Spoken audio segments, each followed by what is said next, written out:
I was barefoot, half asleep, standing in my kitchen with a microwave ticking down when the knock came. Not a polite, neighborly rap, but a series of thuds that carried the weight of someone who expected an answer and didn't intend to wait for it. The apartment felt suddenly too small. Max, my dog, let out one startled bark and then vanished behind the couch like he knew better than I did what the sound meant. I opened the door in my robe, hair sticking up from sleep, and saw two uniformed officers filling my small porch. One was tall and older-looking, the kind of man whose face had learned to hold disappointment like a permanent expression. His mustache drooped the way his eyelids did, as if both had given up on ever having a good day. The other officer was younger and tight with intensity, the kind who leaned forward before he spoke. "Mr. Tyler Grant," the tall one asked. "Yeah, that's me," I said, suddenly alert. My heart did a nervous, ridiculous flip. "We received a 911 call. A child's been left in your car unconscious. We need you to step outside." I laughed, a short, incredulous sound that died quickly. "What? I don't have a kid. You got the wrong guy." The younger cop didn't laugh. He pointed toward the driveway. "That's your SUV?" I glanced.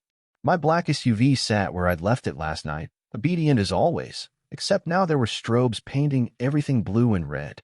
Neighbors clustered in pajama-ed clusters, faces lit by phone screens. A woman wept near the passenger side while an EMT moved with brisk, practiced urgency. Flashbulbs from someone's camera popped, like a small, cruel fireworks display. "What the hell?" I started. "We're placing you under arrest for child endangerment," the tall officer said, his tone clinical as a curtain being pulled. "You have the right to remain silent." The handcuffs clicked around my wrists before I could finish the sentence. I felt like I was watching myself from the wrong side of a glass, an actor playing a man who'd been written into a nightmare. Neighbors peered from behind curtains and lawns, whispering like a collective jury. I caught Mrs. Klein's lips moving toward her daughter, heard a sliver of gossip as she aimed a look that said, "There but for the grace." The cruiser smelled like vinyl and stale coffee, and the kind of authority that doesn't ask permission. My mind ran through scenarios, stolen plates, identity thieves, elaborate pranks, and found them all thinner than the police report already forming in the air. At the station, they let me sit in a room whose only decoration was institutional gray and a red LED camera that watched me like a heartbeat I couldn't silence. After an eternity measured in cigarette breaks and footfalls, the officers came back with a folder. The tall one slid it across the table. "We found documents in your glove box," he said. "Registration under Tyler Grant. Diapers in the back seat. A car seat buckled in.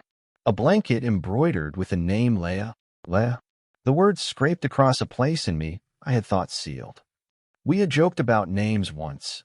Angela and I, late-night wine-fueled fantasies about a hypothetical daughter. She loved the name. "If we ever had a daughter," she used to say, breath soft, "I'd name her Leia. Delicate and dangerous." We never had kids. We never tried. The memory hit me like the cold hand of a sleeper opening a door. Divorce 5 years ago. A jolt of humiliation when I found her with client Greg Whitman, handsome in the way men who make ads are handsome. After that, silence like a slammed window.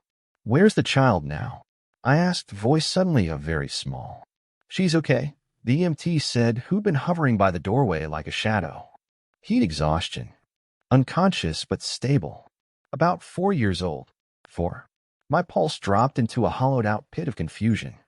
Divorced 5 years ago. The math, the silence, the name embroidered in a child's blanket. It was a puzzle whose pieces had been rearranged to make me look monstrous. Then came the final blow. The mother's name on the paperwork, Angela Whitman, and my name listed on a birth certificate as the father. Something cold and animal rolled through me. "She forged it," I said before I could decide whether it was hope or rage talking. "Angela forged my name. She's trying to." The officers exchanged looks that had no patience for the private histories of failing marriages. I spent 4 hours in that room. Time thins in interrogation rooms. Minutes become elastic and memory gets curdled. When the public defender finally arrived, she introduced herself as Carla, sharp, efficient, not enough sympathy to be comforting. "They're considering felony charges," she said, thumb through a file. "But you have a clean record. No prior. This smells like something more than a straight case." I told her everything I could remember of Angela, the flirtations disguised as networking, the way she turned a glare into a weapon and a white lie into a strategy. I told her about Greg. I told her I hadn't seen or heard from Angela in 5 years. Carla's eyes narrowed. Do you think she'd do something like this? I didn't want to indict the woman I'd loved and lost, but the honest answer lived in a darker corner of memory. She could write a play and expect the world to applaud for the drama. I swallowed. Yeah, I think she could. Carla got me released on bail by nightfall. The press was already camped on my stoop when I stepped outside, a pot of microphones and camera lenses glinting like the eyes of a pack. Any comment about the child found in your vehicle? A reporter asked, as if I were an actor docked for a bad performance. I pushed through and shut the door behind me like a promise to find something truer than the headlines. At home, the silence was a weight. My apartment had been a refuge for 5 years. Now it felt exposed. I reached for a drink and set the bottle down halfway. Answers, not alcohol, I told myself, though the bottle's promise of dullness tempted me. I booted my old laptop. Angela had blocked me on everything. Facebook, Instagram, my number. But the internet is a sieve with holes big enough for gossip to pass through. Her real estate page still featured her glossy smile and staged interiors. I found her business Instagram and scrolled until my thumb wanted to break. A post from a week ago stared back at me. Angela holding a toddler in front of a model home captioned, Leia's first listing. My little boss baby. The girl's face was small, jaunty, and I didn't want to believe it, frighteningly familiar. She had my eyes, a stubborn, quiet set that looked like it was keeping a secret. My stomach turned. I wanted the photo to be a lie. The next knock at my door wasn't the police. It was Angela. She arrived like she always had, immaculate, calculated, as if she were the main character in a glossy magazine spread and I'd missed my cue. She stepped in without waiting, tossed her purse on my couch, and peered around my apartment as if ranking it against a checklist. Hi, Tyler, she said, voice silk over steel. What did you do? My words were a low thing. You put a kid in my car and called the cops. She laughed, a small, chilly noise. I didn't put her there. I did something better. I let you see her. You're the mother. Where were you when she was in the car? She pulled off her sunglasses and let the overhead light catch the hard planes of her face. Is that any way to greet the mother of your child? She made the title mother into a weapon, then into an accusation. You forgot her name, Tyler. You walked away. I had to raise her alone. If you needed me to call, I did. I tried. You blocked me. Anger and memory collided. Pictures of being ignored, of late-night arguments about nothing and everything. I left because you cheated. With Greg. You left me the mess. Oh, please, she said. Don't act like that was all me. You were cold. You made stability into a prison. I wanted fireworks, Tyler. You were content to watch from your safe little corner. I opened the door. Get out. She paused on the threshold, the kind of pause that meant she wanted me to imagine every possible outcome. You're her father, she said quietly. I'm not lying about that. We'll prove it if we have to. But you don't get to come at me and pretend you're innocent of everything that happened between us. You don't get to show up, swagger intact, and walk away again. You have 48 hours to figure it out. After that, my lawyers called CPS. She smiled that old, precise smile, and then she was gone, a punctuated vanishing that left the apartment smelling faintly of her perfume and something like threat. No sleep came. I sat on the edge of the bed and let the absurdity of the day roll through me until dawn made shapes where the night had been only noise. You are her father. Angela's words scraped my skull. Not a plea, not an accusation, a sentence I couldn't unhear. I did not know what the next 2 days would bring. I only knew the truth had been handed to me in a child's blanket and a forged signature, in a social media post, and a woman who'd always loved drama more than honesty. Every instinct told me to fight, to demand a DNA test and accountability, and show Angela for what she was. Another part of me, the part that had learned to live quietly, to build a life of small certainties, trembled at the thought of a child I had never known being part of any future I might imagine. Poisoned with lies or not, the line had been drawn.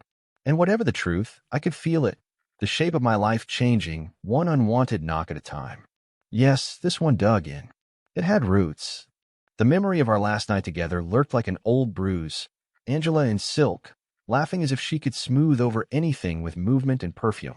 She'd arrived like a peace offering arranged in lingerie, not tenderness, but practiced theater meant to distract and reframe. I remembered the way she pulled me close, how her fingers found the place on my neck that still made me soften, and how she whispered promises with a voice that smelled of whiskey and calculation. She told me she'd cut ties with Greg. She cried when she said it, and I, being the fool I was, believed the performance. Could Leah have come from that night? My mind skittered through the math.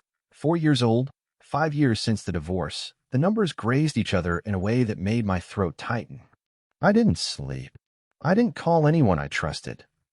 I reached for the pragmatic thing left to me, proof. I booked the soonest emergency paternity test I could find, a private lab that advertised same-day rush. My hands shook while I typed. I paid for expedited results like it was a trinket that could buy back my life. But the question that gnawed at me wasn't only biological. It was motive. Why now? What changed in Angela's life to cause this bizarre public theater? My mind landed on Greg Whitman. He'd been the obvious one, the shiny younger man with more confidence than conscience. He worked downtown in finance. He loved to drop jargon about crypto and hedge funds like punctuation marks. If anyone knew whether there'd been a child, Greg would. I found his office at 11, feeling like a bruised animal. He was glossy, coiffed, and mid-conversation with an assistant when I walked up. For half a second, his face painted with the exact expression of a man who'd been found out, not by guilt, but by inconvenience.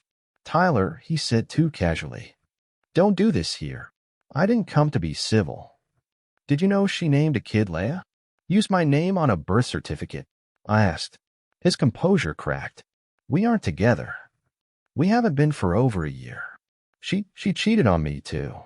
Hell, I saw her with some guy from a gym." He ran a hand over his neck like he was trying to dislodge the memory. "She needs attention like a drug." Hearing it from him wasn't solace. It was confirmation that Angela's life of half-truths had gamesmanship running through it. If Greg wasn't the father, and if whatever man she'd had after my divorce wasn't either, then I'd become the only standing target. I left his building full of a new kind of dread. The lab gave me a window of 72 hours. 3 days to stand under a storm and try not to drown. I filled that time with furious small actions. I documented everything. I retraced Angela's social posts. I recorded the times and places I'd been. The world narrowed to evidence. Then came the escalation. That night, my lawn was vandalized. Eggshells dotting the driveway like broken promises. Spray paint across my garage door. The words "Deadbeat Dad" slashed across the metal in clumsy black letters. It wasn't just a prank. It was a message. I called the police and filed a report, but under the ticking clock, I felt less protected than exposed. Then an envelope arrived. No return address. Inside, stacks of photos. Me leaving the police station, entering Greg's office, talking to Carla outside the courthouse, each shot taken from angles that suggested surveillance. There was a smear of a photo of me walking into the private lab. At the bottom of the pile, clean and legal-looking, a birth certificate with my full name typed as father. For a moment, I wanted to hurl the paper into the sink. Instead, I read every printed letter until the edges blurred. I hadn't signed anything. I hadn't consented. Angela had, apparently, manufactured a whole truth. When she called that night, it was as if we were two actors in an old circle of a play we both remembered. "Did you like the photos?" she asked, casual as a texted weather report. "You're insane," I said and meant it. "Don't be naive, Tyler. You're a coward who ran. Now you have to matter. Show up, or I'm going to make sure the world believes you abandoned her." She hung up as always, deliberate, leaving the line open with the static of a threat. That voice had always had the power to make me small. The paternity results arrived at noon on the third day. I sat inside my car in the lab parking lot, envelope burning my fingers. Probability of paternity, 0%. I didn't jump for joy. The victory tasted like iron. Relief mingled with a furious violation. She'd used a child as bait. She'd staged an emergency. She'd weaponized the most private truth I had. I scanned the results and sent everything to Carla. Her reply was immediate and sharp. The document changed the criminal angle. Now we had evidence of fraud and potentially of malicious intent from Angela. She told me to breathe, to collect more evidence, to stay out of Angela's way while she built a case. I didn't listen. I drove to her condo because the idea of her being unchallenged felt poisonous. She opened the door with a kind of ease that said she'd expected me. The apartment smelled of lemon cleaner and bass notes. a contradiction of domesticity and polish. Toys lay scattered like evidence of a life she wanted to conjure. "You're insane," I said again. I carried the envelope like an accusation. "You should be thanking me," she said, pouring wine into a glass as if it were noon. "I gave you a chance to matter. You forged my name. You left a child in my car. You called the police. How the hell is that gratitude?" She shrugged with the calm of someone who knows their narrative has already begun in other people's mouths. "Greg cut me off. My last listing flopped. The market is tanking and clients are fickle. You think I was going to sit around and be a pariah? I needed a headline. I needed a villain." Her eyes glinted in a way I read as both cold and triumphant. "You were perfect, private, respectable, the kind of man people would love to hate. You'd make a much cleaner fall than someone like me." The words were a flat instrument that carved deeper than I'd expected. "You dragged an innocent kid into this," I said. "She's a kid," she said, "and kids are resilient. By the time she asks, there will be a story you're already in. People don't remember the small cruelty. They remember the character. I left before I could do anything that might help her narrative.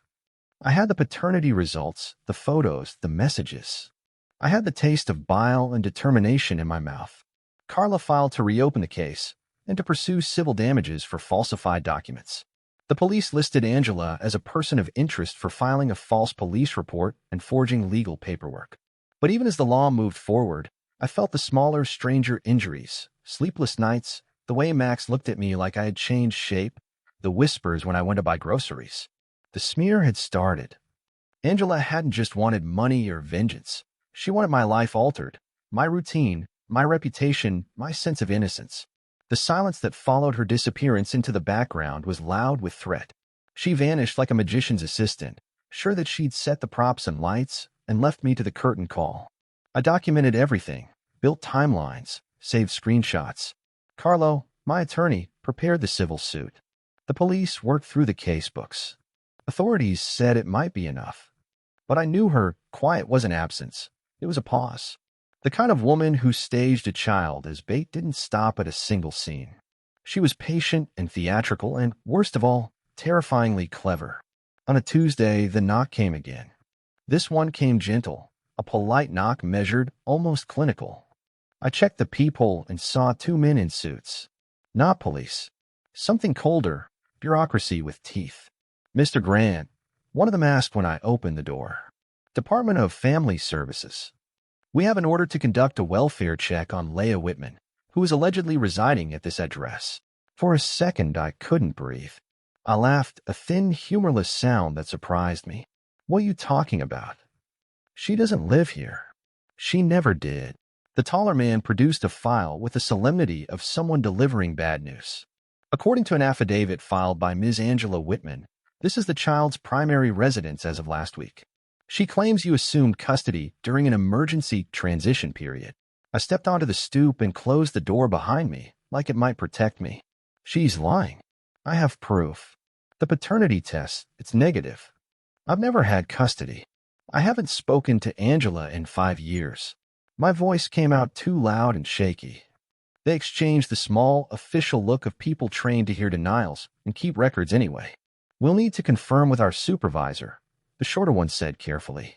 "In the meantime, we recommend securing legal representation and preparing for a formal hearing. Ms. Whitman has filed for child support and emergency guardianship reassignment in your name."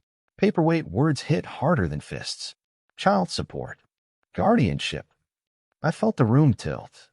"She claims you've been acting erratically," he continued, flipping pages. "That you removed the child from her care and are refusing to return her." "That never happened," I protested. "I haven't seen the child since the day you arrested me." She also submitted a signed statement from her sister stating the child was dropped off at this address last weekend, the taller man added. I stared at him. The sentence was a rope being tightened. I tried to imagine how anyone could file an affidavit with that kind of specificity and not expect consequences. And yet, despite my indignation and the paternity report sitting on my kitchen table, the paperwork itself had gravity. I closed the door, hands trembling, and dialed Carla. She picked up on the second ring, the sound of competence cutting like a blade. "Talk to me," she said. "They just showed up. Child services." Angela filed for support and listed my place as the child's new home. Silence on the line, then. She's trying to trap you in a custody case. I don't have custody. I don't have the kid. Doesn't matter. Her voice was steady, professional, and terrifying in its calm. If she creates enough conflicting records, a judge could order a temporary evaluation or supervised visitation, even with a child who isn't biologically yours. Until the court untangles this, you're legally vulnerable. I'm filing an injunction to block further filings and submit the paternity test and the arrest report. We'll get emergency relief, but Tyler, she's going nuclear. This won't stop here. She was right. Send me the paperwork. The words felt almost absurd in their simplicity after the chaos, a single sentence that closed one chapter and opened another. For months, the story had been a looping reel of accusation and outrage. Forged documents, slashed tires, late-night threats taped to my door. Angela had tried to rip my life apart, to make me a cautionary tale. But the last act she staged, the one that was supposed to finish me, turned out to be something else entirely. In the wreckage, she left a child who needed steadiness more than spectacle. And when I finally chose to step in, not out of obligation, but out of an odd, stubborn affection, the narrative shifted. The responsibility was no longer a noose. It became a foundation. The adoption was small, almost intentionally unremarkable. It happened on an overcast spring morning in a courthouse that smelled faintly of old coffee and paper. There were no camera crews, no crowd of onlookers to photograph the moment like a scene from a courtroom drama. Just a judge with kind eyes and a stack of forms, my lawyer with a tired, proud smile, and a little girl in a yellow dress who kept wriggling in her chair as if she couldn't quite sit still for something so serious. I remember the way she smelled that day, like fresh laundry and a hint of bubblegum, and how her fingers curled around mine with the kind of absolute trust small children give without condition. When the judge signed the final page and the gavel tapped wood, the magnitude of it didn't slam into me all at once. It unfurled in quiet increments, the judge's soft congratulations, the clerk handing me a stamped document that felt heavier than paper, the girl looking up at me with wide, uncomprehending eyes. "Can we get pancakes now?" she whispered, like it was the most important question in the world. I laughed and my throat tightened. "Yes, sweetheart. Let's go get pancakes." The pancakes were greasy, perfect, and miniature in comparison to the moment we had just shared. She jammed blueberries into her mouth and explained, at length and with great seriousness, the exact way a superhero should wear a cape. I listened like I was being taught the only truth that mattered. Angela had set out to destroy me. Instead, she handed me a reason, not for revenge or for the cold, transactional victory of proving myself right, but for rebuilding, for choosing every day to be steady for someone small and brave. There were hard days.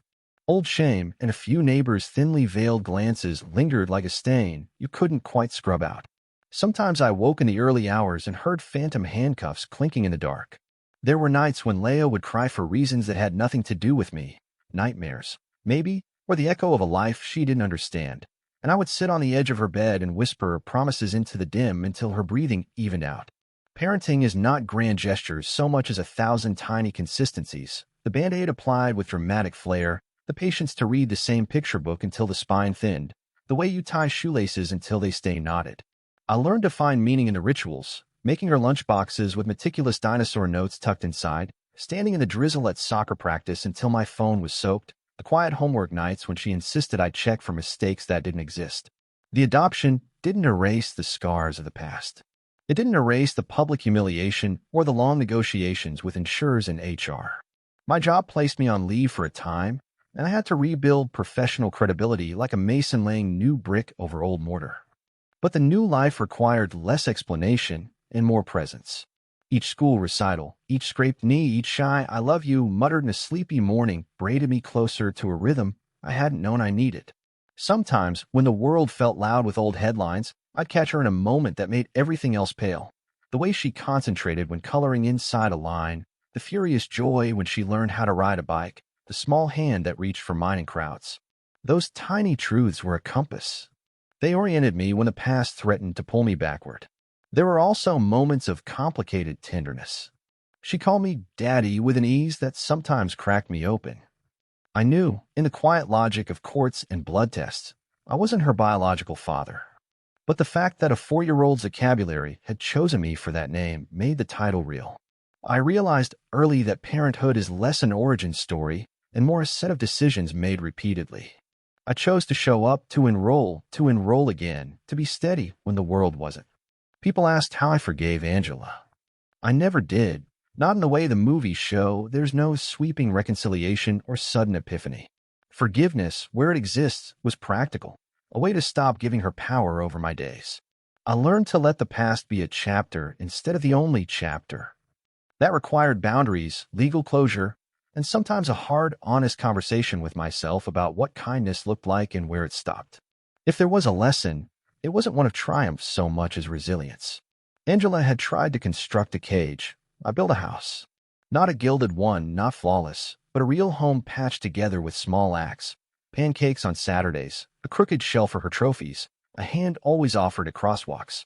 Years later, at a kindergarten graduation where she wore a cap too big and dragged a mismatched tassel, I sat in the audience and felt something like quiet jubilation. She waved at me, the child who once had no anchor, and when we met afterwards, she ran into my arms and said without preamble, "Daddy, remember when we had pancakes after the big day? That was the best." I held her and said what I thought was true. Everything I didn't get to be before, I get to be now. And I'm not going anywhere. The adoption didn't fix everything. It didn't make the past prettier. But it did redraw the map of my life. Betrayal had been the opening chord. Love, strange and unplanned, was the refrain that kept coming back. In the end, the thing Angela had tried to weaponize, my name, my reputation, my instincts, became the very thing I used to build something better. To anyone who finds themselves facing a person they once loved turned monstrous, keep your center. Hold to the small, honest things. Let the people who matter see you steady. Surviving is not the last act. It's the first step of the life you get to choose next.